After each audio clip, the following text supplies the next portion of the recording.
Good afternoon everyone. বিকেলে একটু ready হচ্ছি টেলারের কাছে যাওয়ার জন্য। জানেন অনেকগুলো শাড়ি আছে যেগুলোতে ফলস পাড় লাগাতে হবে, অনেকগুলো ব্লাউজেরও পিস আছে যেগুলোতে কাটিং করাতে হবে। তবে সব শাড়িগুলো তো এখন আমার কাছে নেই, কিছু কিছু শাড়ি আছে আর বাদ বাকি সব শাড়িগুলো বাড়িতেই আছে। এখন আমার কাছে দুটো নতুন শাড়ি আছে, সেই দুটো শাড়িতে ফলস পাড় লাগাবো আর ব্লাউজ কাটিং করব।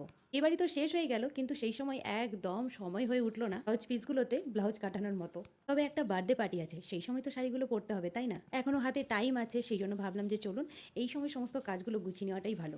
চলুন, আমি তো রেডি হয়ে গেলাম। আজ আমার সঙ্গে যাচ্ছে দিদিভাইও। দিদিভাইয়েরও নতুন শাড়ি আছে আর দিদিভাইও সেলাই করাবে, তাই ভাবলাম যে চলুন দু বোনেই না হলে আজকে একসঙ্গেই যাওয়া যাক। আর দেখেছেন তো আমার রেডি হতে হতে এদিকে ছেলেও ঘুম থেকে উঠে পড়েছে। তবে ঘুম থেকে উঠেছে তো এই একটু হালকা মুডটা অফ আছে, এখন অনেক কিছু করে আবার সেই আগের মুডে ফিরিয়ে আনতে হবে ছেলের। যাই হোক চলুন ছেলেকেও তাহলে এবারে রেডি করে দিই, না হলে আবার ওদিকে সন্ধেও হয়ে যাবে।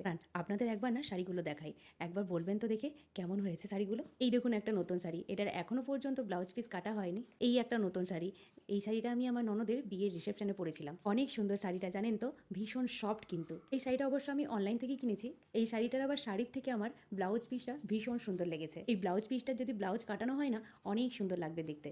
আচ্ছা আপনারা একবার দেখে বলুন তো এই ব্লাউজ পিসটা আপনাদের কেমন লেগেছে?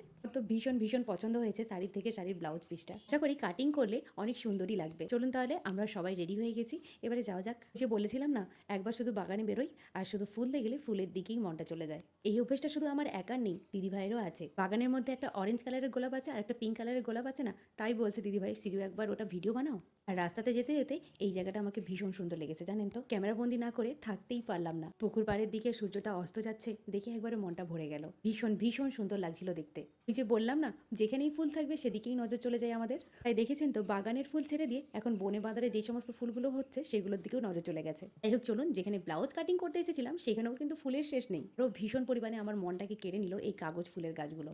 এই কাগজ ফুলের গাছ দেখে না আমাকে ওখান থেকে সরে আসতেই ইচ্ছে করছে না, যে একবার ভিডিও বানাবো না ফটোশ্যুট করবো, কোনটা করলে বেশি ভালো লাগবে সেটা নিজেও বুঝতে পারছি না। দিদিভাই বলছে এখনই সুযোগ আছে, যা করার করে নাও। হোক চলুন, ওখানে ফুল দেখে আমার ছেলেরও ভীষণ ভালো লেগেছে। সত্যি কথা বলতে অনেক অনেক সুন্দর জায়গাটা। চারিপাশে কি সুন্দর টবে টবে ফুল গাছ লাগানো আছে দেখুন, আরও ভীষণ সুন্দর লাগছে জায়গাটা দেখতে। কিন্তু এত সুন্দর হাওয়া দিচ্ছে ওখানে যেটা বলারই নেই। সব কিছু নিয়ে আজকের বিকেলটা অনেক সুন্দর কেটেছে, জাস্ট অসাধারণ। চলুন এই সমস্ত ফুল দেখে তো আর মন গলিয়ে নিলে চলবে না, যেই কাজটা করতে এসেছি ওই কাজটাও একবার করে নিই। চলুন তাহলে আজকের মতন এতটাই, টাটা।